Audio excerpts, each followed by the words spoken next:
Comment vivre son enfance et son adolescence en étant à la fois tête de turc et confident de ses camarades? Comment trouver sa place face à des enseignants, la plupart du temps désemparés, par un enfant surdoué qui questionne sans cesse ce qu'on lui propose et qui ne veulent pas être bousculés dans leur certitude et se mettent à l'abri de la norme?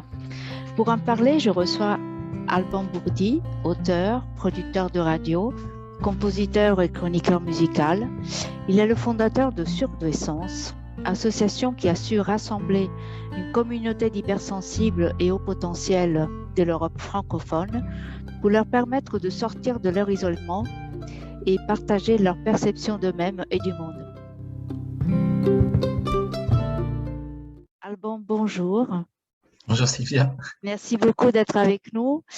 Alban, on peut dire que oui, donc on te connaît surtout en tant que très très haut potentiel, et pourtant tu es vraiment aux antipodes de l'image du cliché du surdoué, peut-être hautain et écrasant les autres par son savoir et ses compétences, sa précocité. Alors en tout cas, c'est tel que tu te décris de manière très authentique et spontanée dans le livre Itinéraire d'un haut potentiel sensible, qui est ton dernier ouvrage sorti aux éditions Le Duc. On voit vraiment comment tu as cherché toute ta vie à trouver un équilibre entre cette douance très très prononcée, donc et une précocité qui t'a connue très vite, et une vulnérabilité aussi face au monde, liée un peu au décalage que tu as rencontré très vite dans ta vie avec ton environnement, et à la fois avec les personnes de ton âge, avec les adultes. Et donc, tu consacres une très grande partie de cet ouvrage à la période de ta scolarité, qui malheureusement est vraiment une illustration parfaite de ce qu'on appelle la maltraitance éducative, puisque au fil du temps, et dès le début d'ailleurs, et toute ta scolarité a été marquée par la nuit, le harcèlement, le regard des autres, un regard très, très critique et très malveillant, ou en tout cas incapable de comprendre qui tu étais, comment tu étais. La souffrance, donc, jusqu'à la maladie. Donc, c'est vraiment ton corps, ton esprit et ton corps qui ont vraiment souffert de cette période. Est-ce que tu peux retracer un petit peu le début de ce parcours qui a été compliqué dès le primaire d'ailleurs?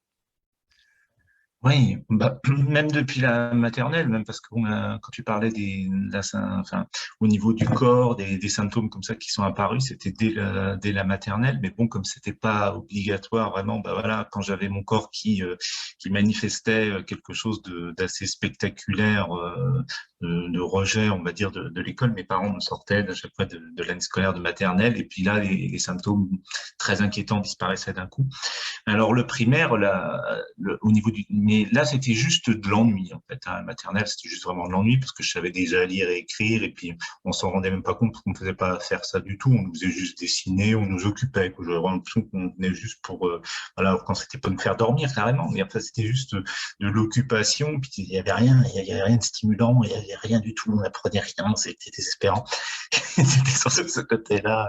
Bon, puis après, il y a aussi le côté, voilà, le bruit, les odeurs, l'atmosphère. Enfin, déjà, ça me plaisait pas physiquement parce que déjà, les salles de classe, on était tous les uns sur les autres avec des lumières fortes et tout. Et puis, si on était un peu serrés les uns contre les autres, surtout pour dormir, tout ça, je trouvais pas, voilà, il y avait des odeurs qui me dérangeaient. Enfin, c'était pour tout un ensemble de choses vraiment que ça me déplaisait. Mais c'est vrai que l'aspect décalage beaucoup avec les autres et puis incompréhension des adultes, ça, c'est vraiment né effectivement à l'entrée en primaire, donc au CP, ou très rapidement parce que c'était vraiment pas normal pour pour le directeur d'école surtout que je sache déjà lire et écrire alors que j'avais rien fait pour apprendre, et qu'on m'a emmené donc au CMPP, donc consulter une psychologue scolaire qui très rapidement m'a fait passer un test de type, et après oui, je suis devenu le surdoué. Puis alors le décalage après a été bien manifesté par cette reconnaissance. Reconnaissance, c'est plus bizarre de dire ça parce que c'est pas tellement le mot, c'est plutôt l'étiquette, voilà, c'était le surdoué.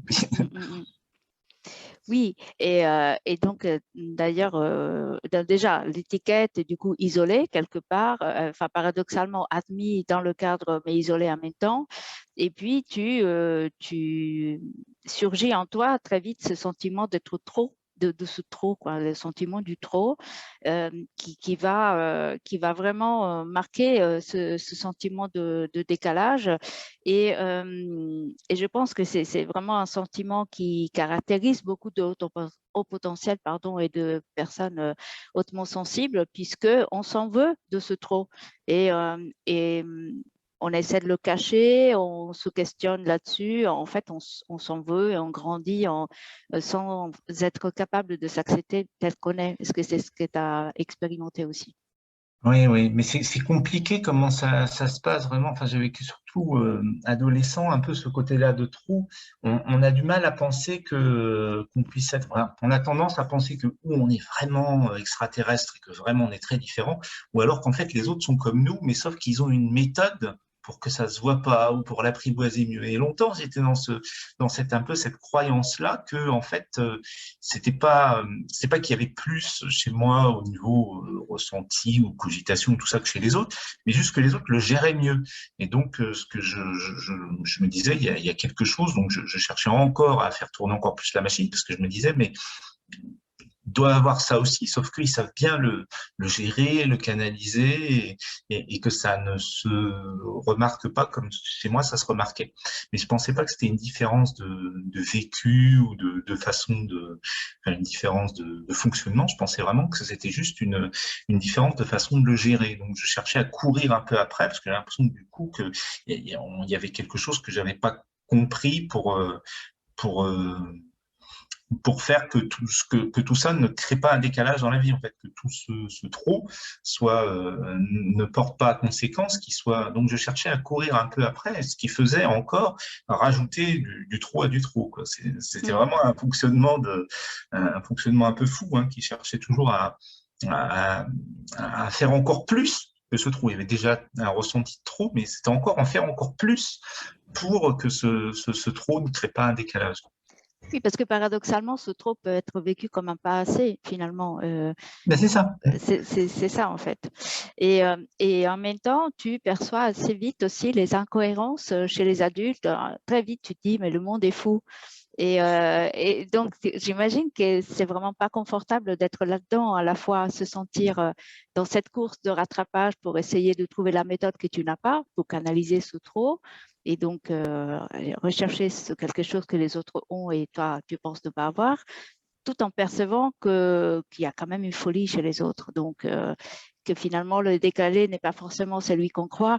Et j'imagine que grandir, enfin, avant même de grandir, être enfant avec cette conscience-là des choses, cette perception-là des choses n'est vraiment pas évident. Ah oui, oui, c'est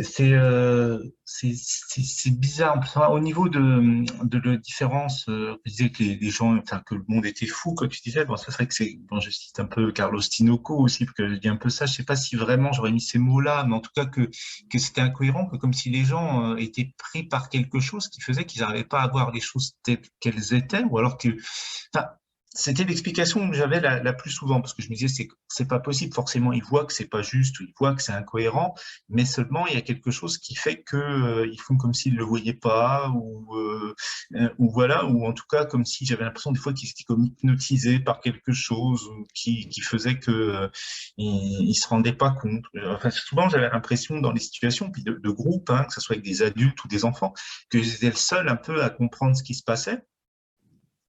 Et puis des fois, je trouvais ça vraiment incroyable parce que je me disais, mais au début, je me disais, bon, ils font semblant de ne pas voir parce que voilà. Puis je me rendais compte que finalement, ils arrivaient au bout d'un moment à la même conclusion que j'avais spontanément.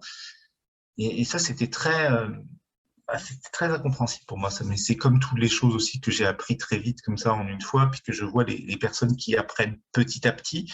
Et là, c'est pareil, et c'est assez déstabilisant parce que ouais, c'est ce décalage vraiment assez incroyable qui fait que c'est parce que au début, c'est vrai qu'on va plutôt chercher un pas assez. On comprend tout de suite, mais on voit que les autres le comprennent pas. On dit peut-être que c'est comme le test de QI, même quand on est passé, je me suis dit, au début, j'ai fait ça beaucoup trop simplement. Moi, je savais pas vraiment ce que c'était, puis je savais pas du tout comment on mesurait ça, ni rien du tout.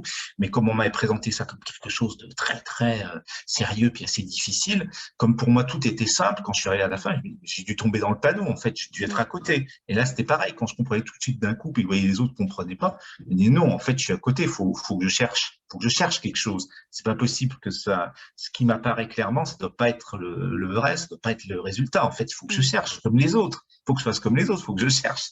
Donc après, quand je commençais à chercher avec les autres, je m'attendais à trouver un autre résultat. Puis quand je voyais que les autres personnes, après avoir cherché, trouvaient le même résultat que moi j'avais tout de suite, c'était très déstabilisant. Je me disais, ah ben oui, en fait, ouais. Alors que moi, je commençais donc à chercher, puis essayer de prendre les choses par un autre bout, essayer en commençant à envisager d'autres résultats. C'est vraiment très étrange dans ce décalage. Là, on perd vraiment la confiance. Mais tout à fait, tout à fait. Et c'est ça questionne vraiment la méthode d'apprentissage et le fait qu'on puisse, qu'il y ait des profils qui puissent avoir le résultat tout de suite sans passer par tout le process d'argumentation, de méthode, mais que le résultat est bon quand même. Et c'est vrai que c'est souvent pas évident à comprendre pour les personnes qui nous encadrent, qui nous enseignent, qui nous accompagnent.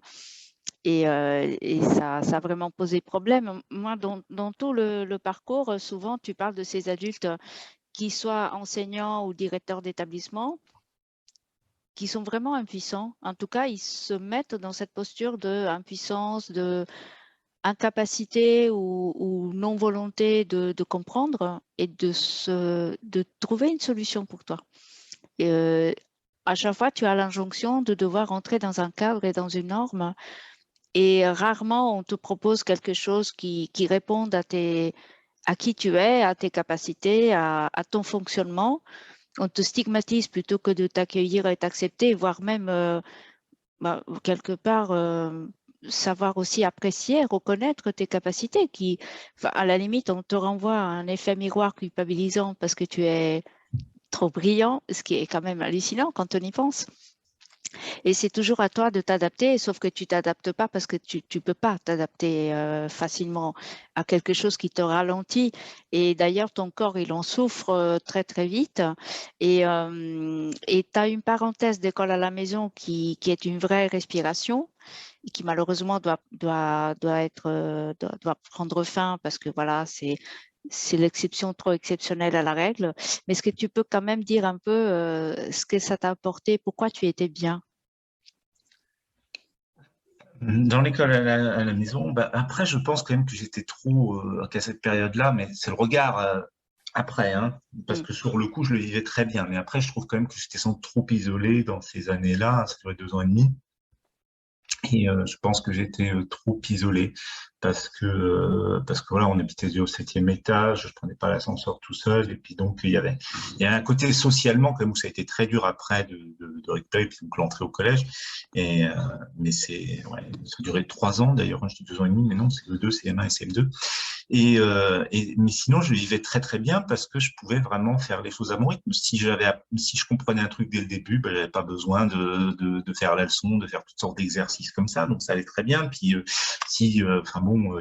j'avais du mal à me coucher parce que bon, je voulais tout le temps apprendre des choses et tout ça, donc j'avais du mal à accepter l'idée qu'il fallait aller se coucher et puis arrêter un petit peu de penser. Enfin, c'était vraiment un peu ça le truc. En plus, je faisais des cauchemars, donc vraiment, j'aimais pas du tout aller dormir. Donc, par exemple, je pouvais travailler le soir, je pouvais travailler le matin si je veux, un jour le matin tôt, un jour le soir tard. Enfin, et ce truc qui m'allait très bien parce que je me sentais coincé, comme je disais tout à l'heure, en plus dans des atmosphères qui me plaisaient pas, mais ce cadre-là de dire on va faire 1 heure pour faire ça, alors que nous on prend 5 minutes et tout ça, c'était très pesant. Donc là, il y avait une grande liberté, il y avait une façon de gérer son temps et puis de pouvoir de pouvoir aller très vite d'une chose à l'autre si on a compris. Et puis voilà, après c'était aussi un programme un peu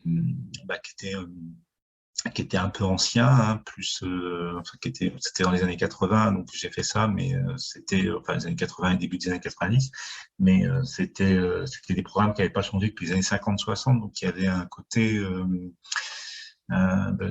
enfin en français par exemple, qui était beaucoup plus d'un niveau plus haut. Enfin, il y avait moins d'ennuis déjà, même dans le programme en soi. C'est pour dire ça que ce que j'ai expérimenté. Bon, par exemple, j'ai commencé là, enfin, j'avais fait donc c'est-à-dire quand j'étais en CE1 dans la classe, il y avait le CE2 en même temps, donc j'ai pu vraiment comparer le CE2 que j'aurais fait si j'avais tout CE2 après, parce que j'avais plus d'intérêt en plus pour le CE2 qui se passait à côté de moi que pour le CE1, parce que voilà, j'apprenais un petit peu plus de choses. Et donc j'ai pu comparer avec le programme après de CE2 de l'école à la maison, qui c'était un organisme qui s'appelait EPC, auquel par correspondance, et c'était plus stimulant comme ça, parce qu'il y avait je sais pas, il y avait des choses qui étaient d'un niveau, sans doute, je pense, un peu plus haut. Et, mais j'aimais beaucoup le truc en plus de pouvoir faire autre chose en même temps. Parce que mon cerveau, vraiment, quand j'étais enfant, j'aimais bien apprendre tout en, par exemple, en écoutant de la musique, en regardant un paysage.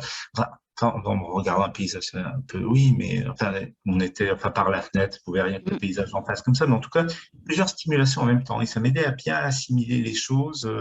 Je portais mon attention sur une chose, mais en fait, j'intégrais bien l'autre chose qui était plus en, voilà, ce qui était un peu sur le côté ou en filigrane comme ça. Donc j'aimais beaucoup cette possibilité de pouvoir vraiment me mettre dans les meilleures dispositions, quoi.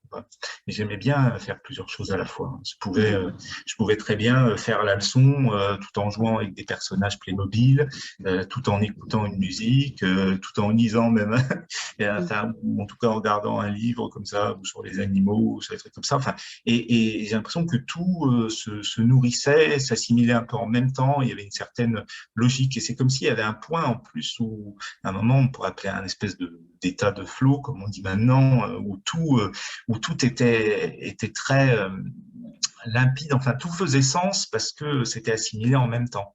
Il y avait une espèce de voilà de castration qui faisait que voilà c'était. Puis je cherchais tellement la stimulation que voilà. Pour peu une seule chose, c'était pas suffisant. J'avais mon attention en même temps sur ma grand-mère qui était dans la pièce d'à côté, qu'est-ce qu'elle faisait, ou elle regardait la télé. Je pouvais suivre aussi un peu ce qu'il y avait dans le programme télé. Enfin, voilà, ou à la radio, parce que le matin, elle écoutait la radio aussi. Donc, il y avait tout un ensemble d'éléments comme ça. Et j'aimais beaucoup voilà, être stimulé de différentes façons et que ça faisait. Ça faisait beaucoup plus, enfin, ce qui me manquait vraiment dans mon expérience de l'école maternelle et l'école primaire, c'était la stimulation. J'avais beaucoup l'impression d'ennui et puis de cadre très lent, mais très très lent et très rigide. Et puis donc là, c'est ça qui me plaisait beaucoup dans l'école à la maison, c'est cette liberté, cette liberté de faire ce qui était mieux pour moi. Oui, parce que c'est un cerveau complètement décloisonné, une manière d'apprendre complètement décloisonnée, alors qu'à l'école, il y a un temps figé et imparti pour l'apprentissage et rien d'autre à côté en même temps, au contraire. Donc, c'est sûr que ça pouvait pas vraiment correspondre. Donc, donc, tu dois retourner à l'école quand même après, tu changes d'établissement. Après, il y a la partie collège qui déjà pour les adolescents n'est jamais une période facile, hein. On connaît bien le mot des parents, de la famille qui disent attention, ou la sixième, ça va changer, ça va être dur, etc. Ça pour n'importe qui. Mais pour toi, c'était vraiment un calvaire. Je pense qu'on peut l'appeler comme ça. Un Ouais. enfer, un peu comme j'ai Un dans enfer, le oui, livre. parce que là, tu as eu, en plus des difficultés que tu pouvais avoir déjà en termes d'ennui, d'intérêt, de quête de sens, de ce qui se faisait, tu as eu aussi le harcèlement vraiment très, très dur à ton encontre. Et à tel point que ça t'a quand même mené à avoir des pensées suicidaires. Et moi, ce qui me paraît tout aussi grave dans cette affaire, c'est que les adultes de l'établissement catholique, que je tiens à préciser où tu étais, ont complètement laissé faire. Personne n'a senti le devoir ou le besoin de te protéger. Et, et plus tard au lycée, en terminale, tu fais un burn-out. Donc, la question que je me pose et que je te pose est pourquoi, au-delà de la maltraitance et du harcèlement, la question qui se pose, c'est vraiment de l'école comme un lieu sécure. Et là, tu n'as pas eu ça. Pas du tout, hein. En plus, quand j'étais enfant, je me sentais pas en sécurité avec les autres enfants. Je recherchais toujours un peu le regard d'un adulte, si on nous regardait un peu comme ça, parce que avec les autres enfants, bah, surtout les garçons, parce qu'avec les filles, ça me faisait pas ça, mais avec les garçons, j'avais des cousins qui étaient qui avaient des jeux assez violents. Puis même, bon, dans les cours de récréation, ça, je trouvais toujours les jeux de garçons violents. Et si j'étais avec d'autres garçons de mon âge, je me sentais jamais en sécurité. Mais c'est vrai que ce qui est devenu grave, effectivement, c'est que quand je suis rentré en sixième, là, dans cet établissement, où, où là, même s'il y avait un adulte qui nous regardait, je ne me sentais pas en sécurité parce que je savais, comme tu disais, qu'il n'y avait pas de protection. Au contraire, c'était pour eux, c'était une expérience. Enfin voilà, il fallait se défendre, tout ça. Donc il y avait vraiment pas du tout de protection. Puis ça, c'est vrai que c'était assez, ouais, c'était assez terrible parce que j'avais enfin, pour moi, jusque-là, s'il y avait des enfants, s'il y avait des adultes, et ben voilà, il y avait quelque chose qui était sécurisé un peu, alors que là, pas du tout. Au contraire, c'était vraiment, il y avait plus rien du tout. Il y avait plus du tout de protection. C'était un truc, en plus, j'avais tout le monde contre moi, parce que c'était vraiment comme j'avais ce truc où j'avais un retard de croissance, j'avais déjà 1 an d'avance, presque 1 an et demi, parce que je suis né en fin d'année. Et puis que en plus j'étais avec les grosses lunettes comme ça, et puis que j'étais répandu dans tout l'établissement, que j'étais le surdoué, et que pour des raisons différentes, ou de ceux qui n'étaient pas très bons, donc ils me voyaient comme l'intello plus qu'un télo, vraiment la caricature de l'intello, et puis les autres qui avaient des plus bonnes notes, qui étaient dans une espèce de compétition de jalousie, donc qui étaient tout aussi hostiles à mon égard. Donc j'avais vraiment l'hostilité d'un peu tout l'établissement. Et donc, il y avait vraiment zéro sécurité. Il y avait toujours une espèce ça pouvait venir de partout, quoi. D'ailleurs, ça s'était très manifesté dans le physique, où j'étais complètement recroquevillé, donc ma croissance était arrêtée. Voilà, pour moi, je m'attendais à me faire frapper, attaquer, en tout cas, de toutes parts. Et c'était ça tout le temps, à partir du moment où je rentrais dans l'établissement, jusqu'au soir. Même en classe, ça pouvait arriver. Donc, c'était dire s'il n'y avait vraiment pas d'espace de sécurité. Ouais.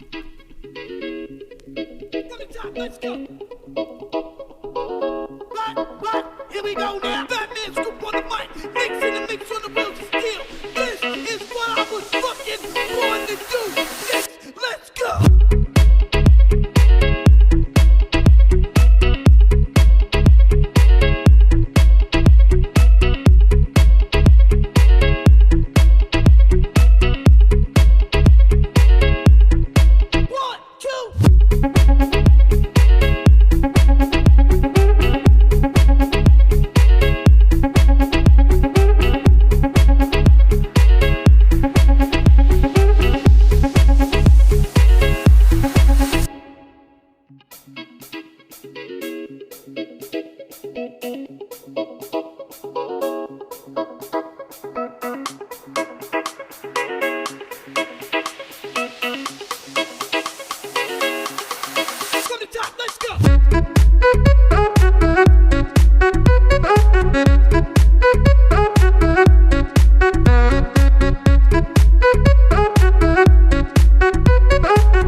From the top, let's go.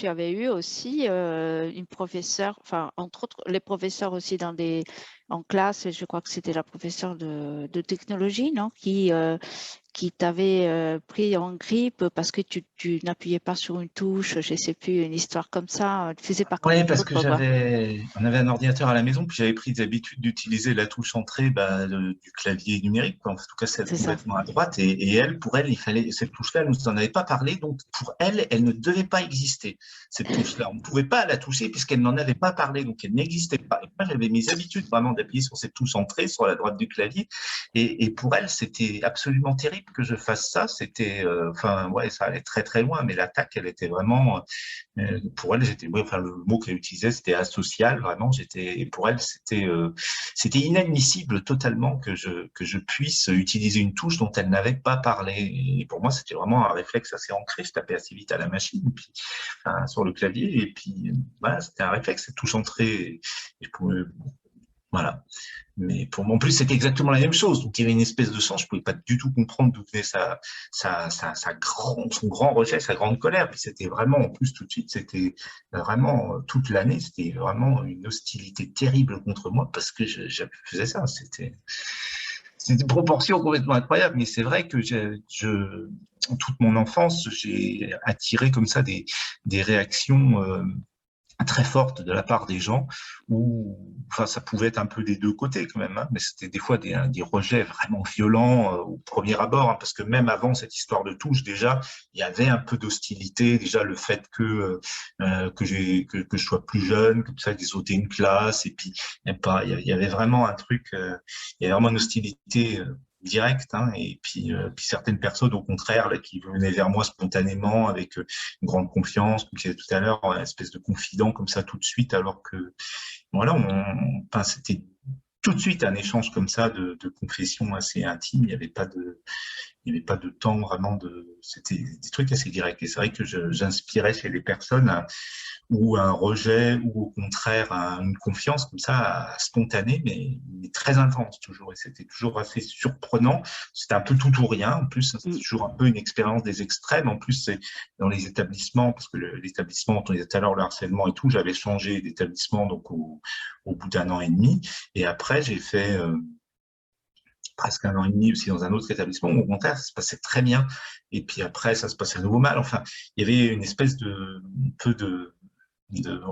montagne russe, hein, toujours un peu, où ça allait mal, ça allait très mal, ou quand une personne prenait en grippe, ça allait vraiment, c'était très violent, et puis, voilà, il y a beaucoup et ça m'a étonné d'ailleurs, parce que c'est vraiment en réécrivant le livre que je me suis aperçu à quel point il y avait vraiment, comment ça passait vite de très haut à très bas, quoi. Je trouve ça toujours assez surprenant de voir ces expériences mais qui sont, ouais, alors on peut parler de résilience, je sais pas, en tout cas, il y a des rebonds, mais bon, après, ça retombe aussi. Il y a beaucoup de rebonds dans tout, le parcours scolaire, globalement très chaotique et puis très difficile, très compliqué, mais avec quand même des parenthèses plutôt très sympathiques. Donc, il y avait quand même une possibilité d'autre chose, mais qui ne durait pas, hein, mais il y a eu quand même beaucoup de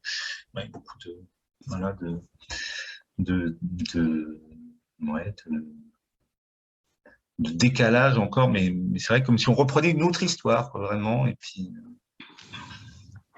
oui, et puis dans cet épisode de la professeure de technologie, il y a un peu l'histoire qui se répète parce que quand tu arrives à l'école en primaire, toi tu savais déjà les écrire dès 4 ans, je crois, et quelque part on a pointé le fait que c'était pas normal. Mais pas normal dans le sens où c'était pas bien quelque part. Et quelques années plus tard, cette professeure te renvoie à la même chose, que tu n'as pas le droit de savoir. Avant qu'elle n'explique, avant qu'elle enseigne, toi, tu n'as pas le droit de déjà avoir cette connaissance et cette compétence. Donc, je dirais presque que ça se passe de commentaires, mais c'est très... Je pense que ça nous parle plus de l'adulte, de ses propres insécurités que d'éventuels défauts, si on peut les appeler ainsi, d'un enfant qui n'est pas au niveau, entre guillemets, attendu ou auquel il est supposé être quand il arrive dans une classe. Et j'ose espérer que ces choses-là ne vont plus se reproduire parce que c'est vraiment très, c'est inutile, ça n'a pas de sens et c'est vraiment source de souffrance pour l'enfant qui n'y est pour rien. On n'a quand même pas culpabilisé de savoir. C'est vrai qu'il y a pas mal d'anecdotes comme ça aussi. J'en ai une qui me vient en tête. Là, c'est par exemple en cours d'anglais aussi en sixième. Donc, on était censé aussi ne rien connaître de l'anglais, alors que moi, je connaissais un peu. Bon, je connaissais beaucoup de chansons en anglais et tout, donc je connaissais un peu les textes et tout ça. Donc, elle nous demande elle nous demande, c'était noté, hein, comment on dit, d'où viens-tu? Et moi, je dis, where do you come from? Et elle m'a compté faux, elle m'a mis 0 parce qu'elle m'a dit que ça, c'était une tournure, c'était la tournure la plus correcte, donc c'était la bonne tournure, mais on n'était pas censé encore la connaître parce qu'elle l'avait pas appris. Donc, nous l'avait pas apprise. Donc, c'était 0 parce qu'il aurait fallu que je dise, where are you from? Qui était beaucoup plus simple. Plus basique, oui. Plus basique, mais on n'était pas censé connaître le reste. Mais ce que je trouvais incroyable, c'est qu'elle m'a mis 0, donc parce que je disais un truc, comme je savais un truc qu'elle n'avait pas appris, ben c'était faux, quoi. Du coup, elle a compté ma réponse fausse, alors qu'au contraire, elle était meilleure, elle le disait elle-même, mais il fallait pas, parce qu'elle n'avait pas appris. Donc, et c'est vrai que je pense qu'il y a eu vraiment plein d'anecdotes comme ça, hein, de trucs où c'était, où j'étais un problème, ou en tout cas quelque chose même qui faisait peur, parce que dans le cadre du directeur d'école, le fait que je sache lire et écrire comme ça, alors que j'avais pas suivi d'apprentissage, c'était quelque chose qui lui faisait peur. Au début, c'était le déni, non, c'est pas possible, non, c'est pas possible. Puis après, c'était, mais qu'est-ce que c'est que ce cas là? Je veux pas voir ça, quoi. Oui, quelque part, tu déranges, quoi. Tu déranges les acquis, les certitudes des adultes en plus. Des adultes. Donc, c'est encore plus grave, entre guillemets, qui se sentent bousculés, déstabilisés par un enfant qui en sait plus qu'eux, peut-être. Et voilà. Donc, et d'ailleurs, une question, parce que c'est important aussi, la relation entre tes parents et les écoles, parce que pour eux aussi, j'imagine, ça n'a pas été facile. Tout cela, devoir répondre, entre guillemets, à des établissements ou à des directeurs ou des professeurs un peu butés. Comment ils ont vécu ta scolarité? Est-ce que tu peux en dire un mot? C'était beaucoup de problèmes. Et puis en plus, l'établissement où ça s'est vraiment très très mal passé, eux, ils l'avaient vraiment choisi. Puis c'était compliqué en plus de rentrer là. Il y avait eu le piston vraiment de quelqu'un via mon grand-père paternel, parce que c'était une école vraiment prestigieuse. Et puis, donc là, tu parles du collège privé, hein, qu'on précise. Oui, le collège privé catholique où ça s'était très très mal passé. Ouais. Et puis donc là, au contraire, ils pensaient, parce qu'ils se posaient beaucoup de questions, et puis ils voyaient ça vraiment problématique. Ils pensaient au contraire qu'en m'envoyant là, bah, ça irait mieux, alors qu'en fait, bon, voilà, ça s'est passé beaucoup mieux après au collège public qui était près de là où on habitait. Mais c'était beaucoup de difficultés, hein, par rapport à tous ces établissements, parce que c'est vrai qu'en plus il y avait jamais enfin, à part dans cette fameuse parenthèse surtout de cet établissement public là où je suis allé après le privé, mais sinon c'était toujours, oui, de l'incompréhension et puis ouais, enfin, c'était assez chaotique, hein, vraiment. Bon, après, mes parents, je pense, étaient dans une vie, dans un contexte qui était déjà pas très simple, hein, toujours différente. Donc, c'était pas leur seule préoccupation, mais c'était beaucoup de tracas quand même. Puis ils savaient pas qu'est-ce qui était le mieux, quoi. L'école, c'était un peu, par exemple, si on prend l'école à la maison aussi au début, bon, ils se sont dit, bon, ça doit être la solution. Puis après, ils voyaient aussi ce que moi, je n'ai vu que rétrospectivement, le côté effectivement que c'était quand même un peu trop isolé socialement.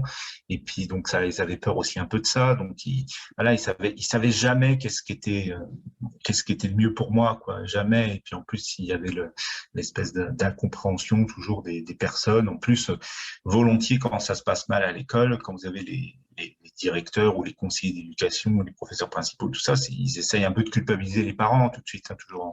Donc, c'est toujours compliqué à vivre comme ça, parce que ouais. Oui, donc c'est ce réflexe de culpabilisation qui se perpétue et qui s'étend aux parents.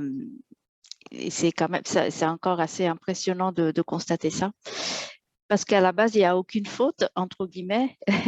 Il n'y a strictement aucune faute, il n'y a aucun défaut, aucune mauvaise volonté. D'ailleurs, oui, je voulais revenir là-dessus parce que tu n'étais vraiment pas un enfant qui, même s'il comprenait très vite et trouvait très vite la solution, mais tu avais quand même envie, par ailleurs, de beaucoup de comprendre, de construire, d'apprendre. Et tu parles dans le livre de différents projets, tu parles de cette passion pour le classement, tu parles de cette envie d'écrire un dictionnaire, donc tu n'es vraiment pas quelqu'un qui se réfugie dans le rien faire, au contraire, très, très, très actif, tu as envie de faire plein de choses.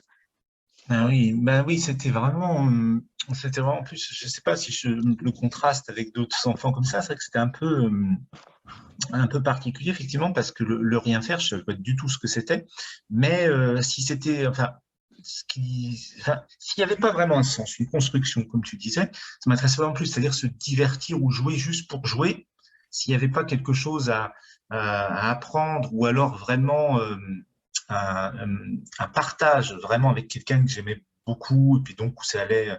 Mais s'il n'y avait pas quelque chose de nourrissant, ou au niveau relationnel, ou au niveau instructif, ça m'intéressait pas juste de jouer ou de divertissement comme ça. Donc je cherchais, il n'y avait pas de rien faire. En plus, je cherchais toujours à faire quelque chose qui soit constructif. Alors, des fois, je pouvais jouer tout seul aussi, comme je disais tout à l'heure, avec des Playmobil et tout ça, mais c'était dans l'idée de construire un monde qui était dans le cadre d'un pays que j'avais imaginé aussi. Donc, et il fallait construire ce pays, il fallait lui construire une histoire, un mode de vie et tout ça. C'était toujours, il fallait que ça soit constructif. Ou alors que ça soit nourrissant vraiment dans l'échange, dans le lien avec une personne, mais c'était pas sinon, c'était pas s'occuper pour s'occuper, quoi. Mais pour jouer, il fallait vraiment toujours qu'il y ait quelque chose de nourrissant, de constructif. Et ça, c'était tout le temps, et beaucoup trop même, parce que ça s'arrêtait jamais. Puis il y avait ce truc de, en plus, surtout la volonté de comprendre qui était beaucoup trop, parce que je pensais qu'à un moment, on comprenait tout. Et il y avait cette recherche à tout comprendre. Donc voilà, dès qu'il y a un sujet comme ça, des livres, il fallait que j'intègre, que je lise tout pour comprendre le tout. Et une espèce de course comme ça qui était vraiment malsaine, parce que surtout physiquement, ça c'était quand même éprouvant. Mais j'étais porté vraiment par ce truc-là, parce que j'avais l'impression voilà, c'était magnifique, quoi. Mon corps le vivait de façon vraiment stressante, et puis surtout à un moment quand j'ai vu qu'il y avait vraiment trop, et que c'était pas possible, mais que je voulais pas vraiment me résigner. Mais au tout début, vraiment dans l'enfance, dans les premières années, c'était quelque chose qui était vraiment très, très stimulant, puis qui me portait vraiment vers l'avant, parce que tout était merveilleux, il y avait tout à apprendre, il y avait tout à comprendre. C'était purement positif. Et pour moi, l'école, ce qui était terrible, mais vraiment terrible, dans l'école à la maison, beaucoup moins, parce que je pouvais être réduire sur des petits espaces comme ça, mais ce que je trouvais terrible dans l'école, c'est que pour moi, c'était une entrave à apprendre. C'est-à-dire, dès que je sortais de l'école, je pouvais prendre des livres, je pouvais faire toutes sortes de choses, je pouvais apprendre vraiment, alors qu'à l'école, c'était un peu me condamner à passer des heures à quasiment rien faire, pour faire des choses, en tout cas, qui étaient que je trouvais très lentes et très ennuyeuses, et passer énormément de temps sur un truc qui était pas grand-chose, ou même que je savais déjà. Donc pour moi, l'école, c'était un obstacle dans cet appétit de comprendre et d'apprendre. Mmh. Oui, en tout cas, le rythme n'était absolument pas le tien, c'est le moins qu'on puisse dire. Et alors après, je voudrais aborder avec toi tes passions, parce que ça, c'est très important aussi dans ta vie, des passions qui sont autant de ressources qui, je pense, t'ont vraiment aidé aussi à trouver ta place, à trouver ton espace et ton rythme, justement. Donc, on a l'écriture qui s'est révélée être très, très vite quelque chose de très important pour toi, la musique aussi, et le théâtre. Même si avec le théâtre, tu as une relation un peu plus contrastée. Mais est-ce que tu peux nous en dire un peu plus pour l'écriture, notamment, j'avais noté, parce que ça me parle aussi le sens du mot juste, l'exactitude, voilà. Et voilà, qu'est-ce que tu as envie de nous dire par rapport à ces trois passions, et comment surtout elles t'ont aidé à trouver ton équilibre, à trouver ta voie? J'ai une relation différente, je pense un peu aux trois. Mais alors, ce que je pourrais dire pour pas avoir l'aspect paradoxal du théâtre, c'est la scène. Parce que je pourrais dire que la passion, c'est plus... Je veux dire, j'ai été passionné par le théâtre, mais comme à un moment, effectivement, il y a eu ce vécu un peu paradoxal avec des trucs plus négatifs. Mais ce que je retrouve quand je fais des conférences, par exemple, maintenant, c'est aimer beaucoup la scène, aimer beaucoup le partage direct, en train de te parler comme ça devant plusieurs personnes, et de partager comme ça à haute voix, de s'exprimer, voilà, par la voix et par les gestes comme ça devant des personnes. Donc, il y a la passion, je dirais vraiment pour garder un truc qui soit vraiment enfin, enfin, où il n'y a pas d'ombre comme ça, je pourrais parler plus de la scène. Alors, l'écriture, ça s'est toujours imposé un peu comme une nécessité. Donc, ça s'est imposé vraiment comme quelque chose de... Ouais, et puis la passion, effectivement, ça serait plus après pour aller trouver le mot juste ou pour aller trouver quelque chose de créatif comme ça. Mais il y avait un besoin vraiment à l'enfance, dès que je fais écrire, un besoin viscéral d'écrire physiquement, ce que je fais quasiment plus maintenant, parce que maintenant, c'est avec clavier. Mais c'était d'écrire vraiment avoir un stylo et puis sur une feuille de papier et puis de remplir des cahiers, des énormes cahiers comme ça tous les jours. Écrire, mais rien, même si ça fait pas forcément de sens, mais d'écrire des mots et écrire, parce que c'est comme si fallait, il y avait quelque chose à... La plupart du temps, je ne trouvais pas de cadre parce que ce dont je souffrais terriblement quand j'étais enfant, c'est que j'ai l'impression que ce que je disais n'était pas considéré à sa juste valeur parce qu'on n'y entendait que la parole d'un enfant. Et ça, c'était absolument terrible pour moi. Donc, la plupart du temps, je ne trouvais pas d'espace pour m'exprimer à l'oral ce que j'avais envie d'exprimer. Et dans l'écriture, au contraire, je trouvais voilà, un cadre où je pouvais vraiment m'exprimer et j'ai l'impression que je pouvais vraiment toucher et puis communiquer ce que j'avais à communiquer sans que ça soit, sans que j'ai l'impression en tout cas que ça soit dévalué ou enfin voilà, pris vraiment de très haut. Et donc l'écriture, c'était un peu comme ça, c'était un peu le champ de tout est possible et le champ où je pouvais vraiment donner vie à des choses ou exprimer des choses dont j'avais pas l'espace à l'oral. En plus, bon, il y avait une certaine émotivité qui faisait aussi que ça pouvait être compliqué. Et puis, par exemple, dans un petit groupe, que ce soit enfin, avec des adultes, c'était un petit peu différent. Mais l'adulte, le problème, c'est que j'étais pris de haut quand je parlais. Et avec les enfants, j'arrivais pas enfin, j'étais plutôt celui qui écoutait et qui en venait parler que celui qui parlait. Donc voilà. Et donc, l'écriture, c'était ouais, c'était quelque chose de très... Après, ça s'est mêlé aussi un peu avec le théâtre parce que quand j'ai commencé, enfin, quand le théâtre est vraiment devenu une passion pour moi, c'est quand j'ai lu Cyrano de Bergerac et lu et relu et relu et relu. Et c'était aussi, ça me poussait aussi vers l'écriture. Donc, en fait, c'était très lié à ce moment-là. Puis c'est vrai que quand j'ai fait vraiment du théâtre ou une formation dans les métiers du cinéma, c'est vrai que ce qui me plaisait le plus, ça restait la partie écrire, quoi. J'aimais mieux écrire que jouer ou que s'occuper de la partie technique du cinéma. Donc c'était assez lié et la musique, c'est beaucoup pour moi, c'est un espace plus quelque chose enfin j'ai l'impression que c'est quelque chose qui pour moi où je maîtrise beaucoup moins, mais quelque chose qui est beaucoup plus qui à la fois implique une dimension plus grande ou plus mystérieuse ou plus sacrée. Enfin, je sais pas, il y a un autre rapport. La musique, je trouve, elle m'implique plus profondément, mais à la fois je comprends pas forcément. C'est moins rationnel, enfin c'est pas rationalisé, c'est pas autant dans l'écriture j'ai l'impression de maîtriser et de pouvoir vraiment créer tout, c'est un peu le terrain de jeu, mais le terrain de jeu dans lequel on peut faire vraiment ce qu'on veut.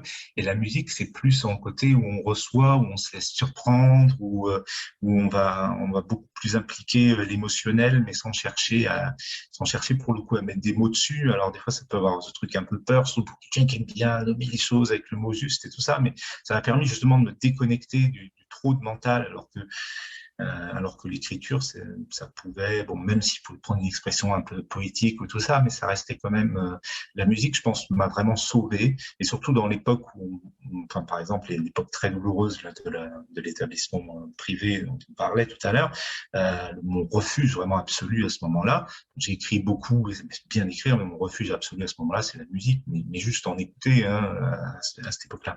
Mais c'était vraiment mon refuge absolu parce que là, j'entendais, je me connectais à un monde autre, à un monde où il y avait, c'est-à-dire j'avais tellement l'impression que ce monde brutal et très très incompréhensible puis très dur hein, comme il était dans cet étabbissement-là, la musique c'était me reconnecter à autre chose en me disant non il y a une autre chose, il y a un autre monde, me faire ressentir plus donc là, si tu veux, on parlait de sécurité tout à l'heure, un peu l'espace, s'il y a de la musique, c'était un peu, ça me faisait un peu une bulle un peu de sécurité. Et donc après, la créativité, enfin si on retrouve la créativité, ce que j'aime sur scène, ce que j'aimais dans le théâtre surtout, c'était l'improvisation. Ce que j'aime aussi en conférence, c'est de pas trop savoir ce que je vais dire et puis d'avoir vraiment des grandes lignes, une intention, mais de laisser sinon en fonction du moment. Et puis ce que j'aime bien dans la musique, dans l'écriture aussi, comme ça, c'est la créativité. Donc là où ça se rejoint vraiment, c'est le côté C'est le côté, voilà, créer, émettre, parce que c'est vrai qu'en tant qu'hypersensible, ultrasensible, on absorbe beaucoup de choses, et puis donc c'est toujours... Enfin, souvent, quand on absorbe trop comme ça, s'il n'y a pas ce moment de créativité, bah, ça fait vraiment un trou qui peut nous submerger. Donc, c'est vrai que j'aime beaucoup cet aspect créatif. Donc, dans le cas des trois passions. Mais la musique, c'était vraiment une passion qui m'a vraiment beaucoup porté dans l'enfance. Puis, c'était quelque chose qui donnait qui faisait aller plus loin un peu tout le reste. C'est-à-dire, comme je disais, que j'aimais bien apprendre tout à l'heure, s'il y avait de la musique aussi. Et puis, ça, voilà, c'était un peu ce qui, le dénominateur commun. Par exemple, c'est vrai que dans les films, quand je commençais vraiment à m'intéresser beaucoup au cinéma aussi, mais je trouvais vraiment le pouvoir de la musique, c'était ce qui me fascinait presque le plus, parce qu'il aime beaucoup écrire les dialogues, hein, mais pour moi, dans la musique, on pouvait quand même exprimer des choses qui allaient plus loin que le dialogue. Et ça, c'était quelque chose d'assez vertigineux, mais qui porte, hein, et bon, voilà. J'aime beaucoup cet aspect avec ces passions-là, bah, que ce soit la scène ou l'écriture, ce côté où on se lance comme ça, enfin, que ce soit on se lance à écrire, ou on se lance comme ça sur une scène, où il y a ce côté où on s'offre vraiment à travers quelque chose, et j'aime beaucoup après, ça peut marcher dans les deux sens, hein, mais j'aime beaucoup le moment, enfin, ça peut être, je veux dire, côté public ou côté qui reçoit, mais ce côté comme ça, où exprimer quelque chose enfin, s'ouvrir à un cadre, un terrain, un espace, où on peut exprimer quelque chose et lui donner vie. C'est ça qui est... Ouais. J'entends surtout que c'est vraiment un espace de liberté que tu as peut-être eu du mal à trouver ailleurs. Et aussi par rapport à la musique, vraiment la phrase qui m'est venue, c'était quelques grammes de finesse dans un monde brut. C'est vraiment ça. Et aussi un univers où justement tous tes sens sont activés et pas que l'intellect. Et c'est peut-être ça qui est fort là-dedans, parce que ça permet de lâcher beaucoup de choses, d'être comme ça envahi, mais dans le bon sens du terme, par quelque chose qui nous dépasse, qui est très doux, qui porte. Et je pense que c'est très, très bienfaisant, très stimulant et très bienfaisant. D'ailleurs, est-ce que tu serais pour aujourd'hui, rétrospectivement, pour qu'il y en ait plus à l'école? Est-ce que la musique, c'est une dimension qui a manqué dans ton parcours scolaire et que tu penses pour être utile? Alors, indéniablement, après, ce qu'il y en a plus, je sais pas, la musique telle que je l'ai fait dans différents établissements, ça m'a jamais passionné, les cours de musique qu'on a fait, pour différentes raisons, parce qu'il y avait des approches un peu différentes, mais enfin, que ça soit nous faire jouer de la flûte à bec, là, enfin bon, j'ai jamais été passionné par les cours de musique. Je pense que la musique, c'est plus quelque chose que je mettrais un peu en filigrane de différentes matières, plutôt que de faire des cours de musique. C'est plutôt, ouais, mettre des choses en musique, enfin, je sais pas, il y a toutes sortes de façons, ou inculquer en tout cas une espèce de dimension musicale comme ça aux différents apprentissages, une dimension de rythme. Donc ça, je trouve ça serait vraiment très intéressant. Mais que ça soit pas un îlot musique vraiment comme ça, déjà, même si ça peut être bien fait, je pense que c'est plus quelque chose parce qu'effectivement, ça implique beaucoup de choses, et ça touche un peu tous les sens, on va dire, c'est surtout l'oreille, mais j'ai l'impression que ça touche beaucoup les sens, ça parle beaucoup aux émotions, à quelque chose, ça fait, puis voilà, ça transcende aussi un peu, je pense, beaucoup de choses au niveau des mots, enfin bon. Donc, je pense que vraiment, oui, beaucoup plus de musique dans l'apprentissage va être très bien. Enfin, si on stimule comme ça les enfants au niveau du rythme, je pense qu'on peut faire des choses qui soient favorables à l'apprentissage de tous les domaines, finalement. You can't wait on other people to be what you've been called to be. You can't wait on their affirmation. You can't wait on their approval. You can't wait on their support. Sometimes you just got to run and look behind you and say, everybody who wants to run, run, but I can't stop running because you're not running with me. Listen to me, hear me. You can't stop chasing your dream just because somebody in your life won't chase it with you. You can't stop believing in yourself just because somebody in your life won't believe in you. You can't stop chasing the dreams of your life just because when you know when you do it, you're going to have to do it all by yourself.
Pour finir, Alban, je voulais te demander, donc, avec ce parcours scolaire qui était voilà, très, très marquant, qu'est-ce que tu dirais aujourd'hui des choix peut-être d'adultes que tu n'aurais pas fait ou que tu aurais fait différemment si ton parcours avait été plus fluide et plus bienveillant, d'une part, et d'autre part, donc en quoi en gros ce parcours a marqué ta vie d'adulte, en bien et en mal, et puis un message final qui est quand même un message positif, que de dire même d'un parcours comme ça, on peut quand même s'extraire et trouver sa voie.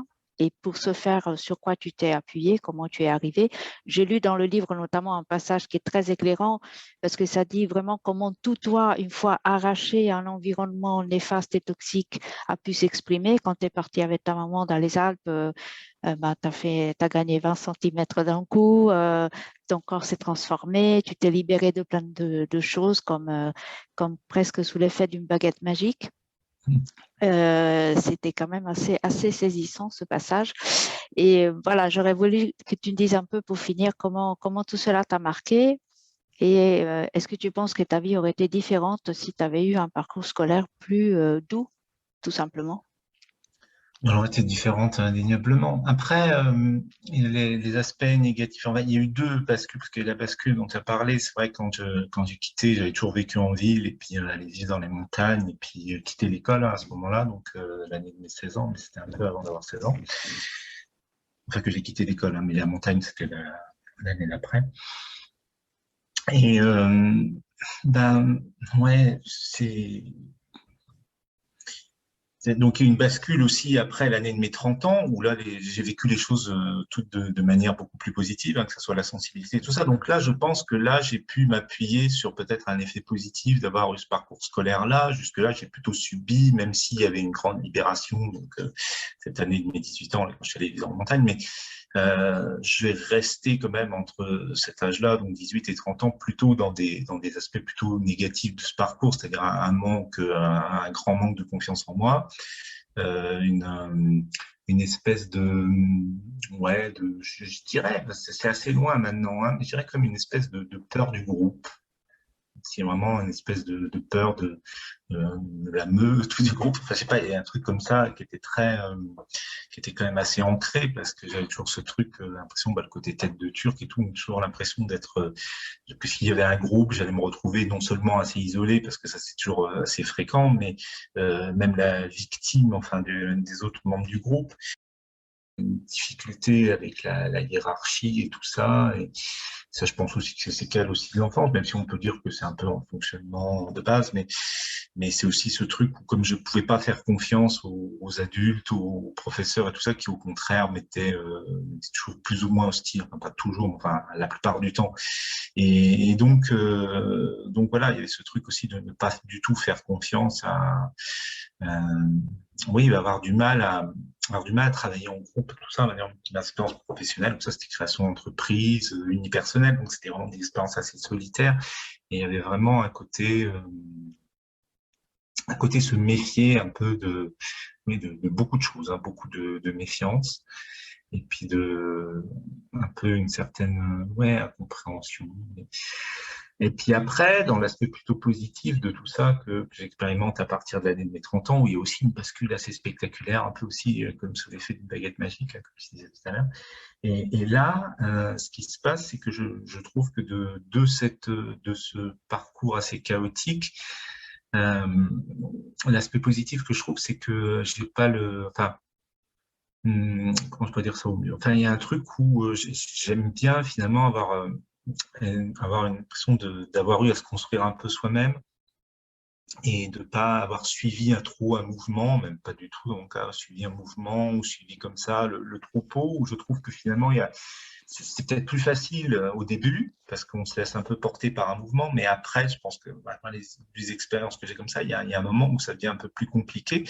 Et là, c'est un peu l'inverse, c'est que c'est très difficile au début, mais qu'après, il y a un moment où, quand on arrive à trouver un endroit ou une façon de vivre qui nous correspond et qui nous correspond bien, on a un socle, je trouve, un peu plus solide, parce que à un moment donné, on nous a un peu rejeté, je vais dire, de quelque chose. Enfin, et donc on a eu à se construire un peu seul. On n'a pas eu ce truc qui peut nous porter. J'ai l'impression qu'il y a un système un peu qui peut porter. Et moi, comme au contraire, il m'a pas du tout porté. Au contraire, il m'a plutôt été très en opposition. Ça m'a obligé vraiment à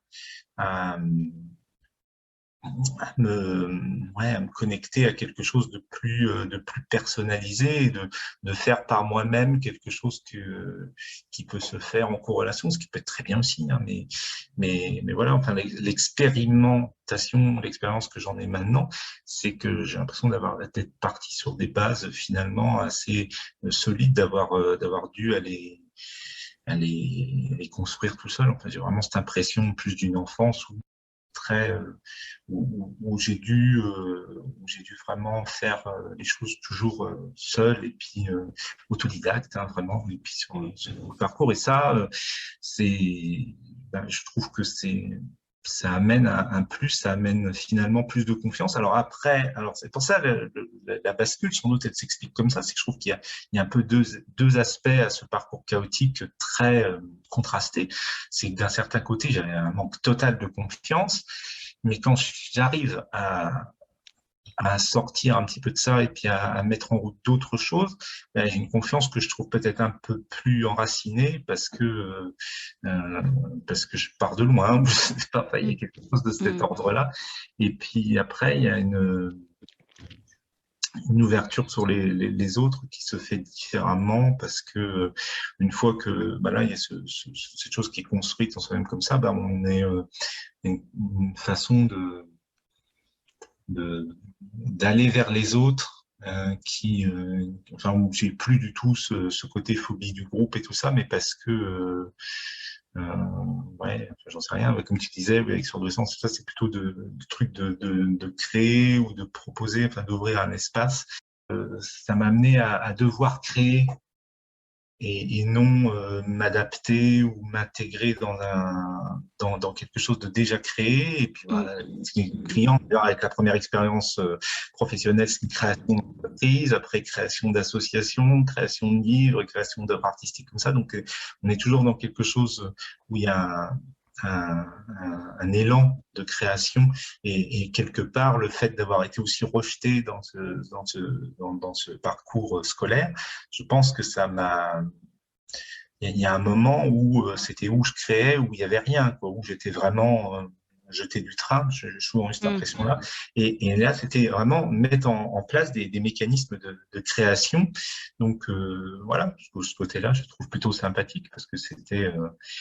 il y avait une nécessité vraiment de créer, parce que sinon, il y avait rien qui m'intégrait, ou il y avait rien qui me correspondait. Donc, de créer moi-même des structures. Et ça, je trouve que, voilà, bon, à l'heure d'aujourd'hui, je peux dire que j'aime bien cet aspect-là, parce que